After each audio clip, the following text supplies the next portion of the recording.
हम कक्षा 6 की गणित का तीसरा अध्याय संख्याओं के साथ खेलना प्रारंभ कर चुके हैं और इसमें हमने पूर्व में लघुतम समापवर्तय अर्थात लस और महत्तम समापवर्तक अर्थात मस पर आधारित उदाहरणों को हल किया था।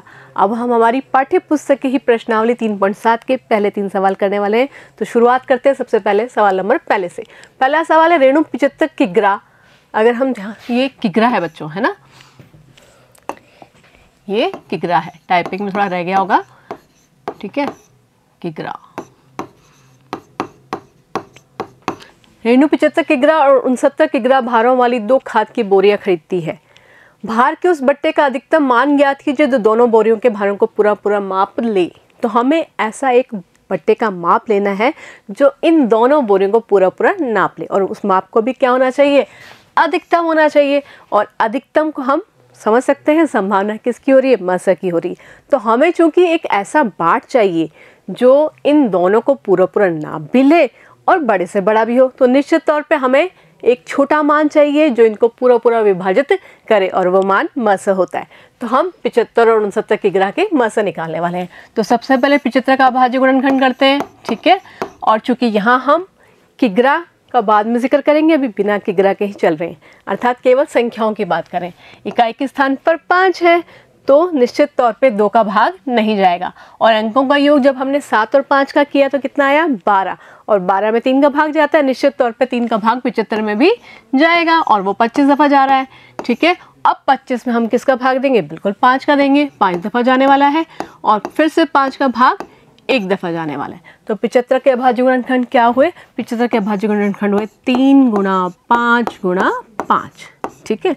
अब अगली अभाज्य संख्या है, अगली अभाज्य संख्या हमारी है 69। अब 69 के अभाज्य गुणनखंड करने हैं तो 69 में हम शुरुआत वही अंक इकाई के स्थान पर 9 है, ठीक है, 2 का भाग नहीं जाएगा। अंकों का योग किया 9 और 6 15, 3 का भाग जा रहा है। तो 3 का भाग कितनी दफ़ा गया, बिल्कुल 3 दूनी 6, 3 तिया 9, 23 दफ़ा गया। और 23 चूँकि अभाज्य संख्या है तो हम 23 का ही भाग देंगे। तो यहाँ पर 23 का भाग दिया तो ये गया है 1 दफ़ा। तो 69 के अभाज्य गुणनखंड हुए 3 गुणा 23, ठीक है। अब हम देख पा रहे हैं यहाँ पर पे मसप के लिए हमें क्या निकालना होता है, सार्वगुणनखंड, याद है ना आपको, अर्थात जो दोनों में कॉमन हो। और यहाँ हम देख पा रहे हैं केवल 3 ही ऐसा है जो दोनों में उपस्थित है ना। तो यहाँ पर पे 75 और 69 किग्रा भारों का मसप कितना आया, 3। और चूंकि अब हमने यहाँ पे किग्रा का जिक्र कर दिया है तो उत्तर में भी हम किग्रा लिखेंगे। तो ये हमारा आया 3 किग्रा, अर्थात 3 किग्रा यानी 3 किलोग्राम भार का हम अगर बाट बना लें तो वो इन दोनों को पूरा नाप देगा। 25 बार इसको तोलना पड़ेगा तो ये तुल जाएगा और 23 बार उसी बाट से 3 किलोग्राम वाली बाट से तोलेंगे तो ये भी पूरा जो खाद है नप जाएगी, ठीक है ना। चलते हैं नेक्स्ट सवाल की ओर। सवाल नंबर 2। 3 लड़के एक ही स्थान से एक साथ कदम उठाकर चलना प्रारंभ करते हैं। उनके कदमों की माप क्रमशः 63 सेंटीमीटर, 70 सेंटीमीटर और 77 सेंटीमीटर है। इनमें से प्रत्येक कितनी न्यूनतम दूरी तय करे कि वह दूरी पूरी कदमों में तय हो जाए। तो बच्चों अगर आपको याद हो, इससे पूर्व जो हमने उदाहरण वाला वीडियो किया था उसमें भी कुछ इसी तरह का उदाहरण था, याद है ना आपको। तो बस उसमें भी हमने क्या किया था, हमने उनमें चूँकि दूरी निश्चित तौर पे इन तीनों दूरियों से बड़ी होने वाली है तो लसप निकाला था, है ना। तो ठीक है, अब हम इन तीनों संख्याओं का लसप निकाल लेते हैं। वह निश्चित तौर पे वह दूरी आएगी जिसे तीनों न्यूनतम दूरी तय करने वाले हैं। तो बिल्कुल 63, 70 और 77 इन तीनों का हम लसप लेने वाले हैं। और शुरुआत चूँकि इकाई के स्थान पर 0 केवल 70 में है तो यहाँ केवल इसी में ही 2 का भाग जाने वाला है, बाकी ऐसे कैसे रहने वाले हैं, ठीक है। और ये हुआ 77। अब यहाँ पर पे हम देख पा रहे हैं 2 का भाग तो किसी में भी नहीं जाने वाला। हाँ, 3 का भाग यहाँ चला जाएगा तो ठीक है, यहाँ भाग देते हैं और इधर भाग नहीं जाएगा, इसमें भी भाग नहीं जाने वाला। अभी भी 3 का भाग 21 में जा सकता है 7 दफ़ा, बाकी 35 और 77 में 3 का भाग नहीं जाएगा।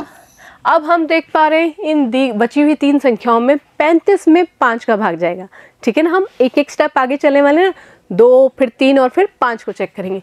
तो यहाँ 5 का भाग जा रहा है तो हम 5 का भाग देंगे, 5 7 35 और 77। और अब हमें स्पष्ट हो रहा है कि शेष जो संख्याएं भागफल निकल कर आए हैं उनमें तीनों में केवल 7 का ही भाग जाने वाला है।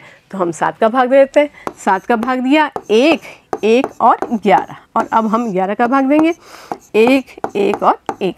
तो हमारे अभाज्य गुणनखंड ये सब निकल के आए। अब इन सब का गुणा कर देंगे, वो हमारा क्या हो जाएगा, लसअ, अर्थात वह संख्या प्राप्त हो जाएगी जो तीनों के तीनों लड़के दूरी तय करने वाले। तो 2 आया एक बार और 3 आया है हमारा 2 बार, और 5 गुणा 7 गुणा 11। देखते हैं, 5 को 2 से गुणा किया 10, और 3 तिया 9 और 9 7 63। 63 को हम गुणा करने वाले हैं 11 से, ठीक है। और शून्य तो आना ही है, 10 आ चुका है ना हमारा, और साथ में यहाँ पर पे 3 6 3 और 6 गुणा किया ना हमने, तो ये आया 3 9 6 6930 6930 सेंटीमीटर। देखो अंतिम में जब हमने इकाइयाँ लिखी हैं तो उत्तर में भी हमें इकाई लिखनी होगी। इससे पूर्व हमने इकाई का जिक्र नहीं किया तो आवश्यकता नहीं है इकाई लिखने की, ठीक है ना। तो ध्यान दीजिएगा, सवाल के अंतिम पड़ाव पर पहुंच जाए तो हमें इकाई लिखनी है। चलते हैं अगले सवाल पर, जो कि सवाल नंबर 3। किसी कमरे की लंबाई, चौड़ाई और ऊंचाई क्रमशः 825 सेमी, 675 सेमी और 450 सेमी है। ऐसा सबसे लंबा फीता ज्ञात कीजिए। हमें क्या करना है, हमें सबसे लंबा फीता ज्ञात करना है, ठीक है। जो कमरे की तीनों विमाओं से मतलब यहाँ पर वही लंबाई, चौड़ाई और ऊंचाई से है, ठीक है। वो पूरा माप ले, पूरा माप ले, अर्थात या तो हमें लसअ निकालना है या मसअ निकालना है।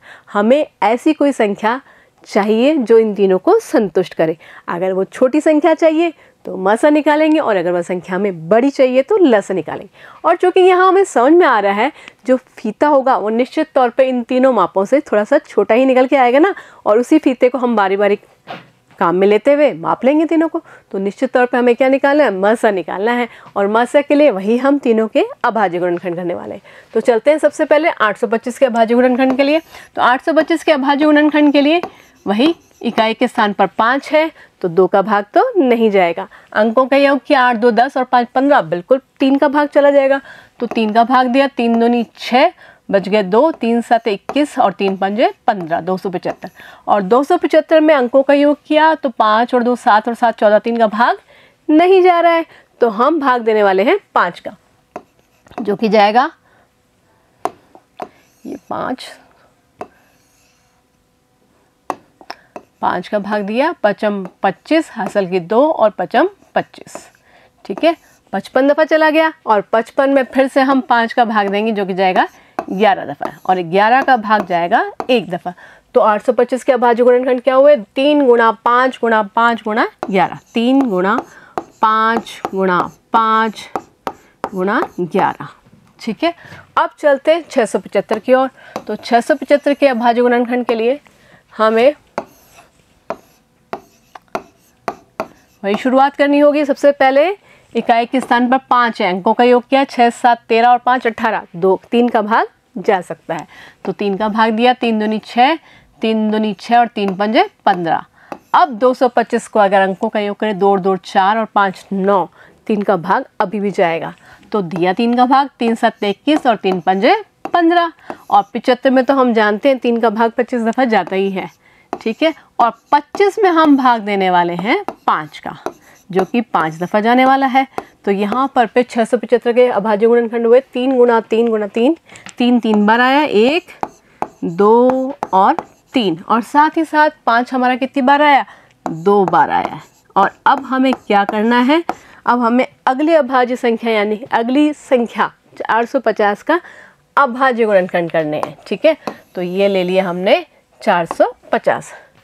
450 के अभाज्य गुणनखंड के लिए शुरुआत वही 2 से करेंगे, 2 दूनी 4, 2 दूनी 4 और 2 पंजे 10, ठीक है। और 4 अब 225 में वही 3 का भाग चला जाएगा, 3 7 21 और 3 पंजे 15, और फिर 3 का भाग दिया 25 दफ़ा, और 5 का भाग दिया 5 दफ़ा, और फिर 5 का भाग दिया 1 दफ़ा। तो 2 गुणा 3 गुणा 3, और 5 को कितनी बार गुणा करने वाले हैं हम, 2 बार गुणा करने वाले, ठीक है। तो ऐसे में अब हमारे पास क्या हो गया, अब हमें इन तीनों अभाज्य गुणनखंडों में से सार्वगुणनखंड यानी कि मसअ निकालना है, जो तीनों में कॉमन है। अर्थात उभयनिष्ठ है। तो अगर हम ध्यान से देखें तो 3 यहाँ पर एक बार है, 3 यहाँ 3 बार और 3 यहाँ 2 बार, तो 1 3 तो सब में आ रहा है, ठीक है। और साथ ही साथ अगर हम 5 की बात करें तो 5 यहाँ पे 2 बार, यहाँ भी 2 बार, यहाँ भी 2 बार, अर्थात हम 5 को भी 2 बार ले सकते हैं, ठीक है। तो ये हमारा इसका मसप क्या निकल के आया, 3 गुणा 5 गुणा 5, और चूंकि सेंटीमीटर में है तो उत्तर भी सेंटीमीटर में ही देना होगा। तो ये क्या निकल के आया, 3 पंजे 15 और 15 5 75 सेंटीमीटर, अर्थात 75 सेंटीमीटर का लंबे माप का हम कोई फीता बनवा लें, लंबा फीता बनवा लें, तो उससे ये तीनों लंबाई चौड़ाई ऊंचाई मापी जा सकेंगी। अगर ध्यान से देखें तो ये 11 दफ़ा नापने पर नापी जाएगी, क्योंकि ये तीनों का गुणा तो 75 हो रहा है ना, ठीक है ना। और ऐसे ही यहाँ पर 9 दफ़ा नापने पर ये हमारी 675 सेंटीमीटर नप जाएगा, और यहाँ पर 6 बार नापने पर पूरा का पूरा ये चौड़ाई अंतिम क्या है, 450 सेंटीमीटर क्या है, ऊंचाई नापी जाएगी। तो उम्मीद है आपको ये तीनों के तीनों सवाल समझ में आ गए होंगे। मिलते हैं नए वीडियो में नए प्रश्नों के साथ, जुड़े रहिए, धन्यवाद।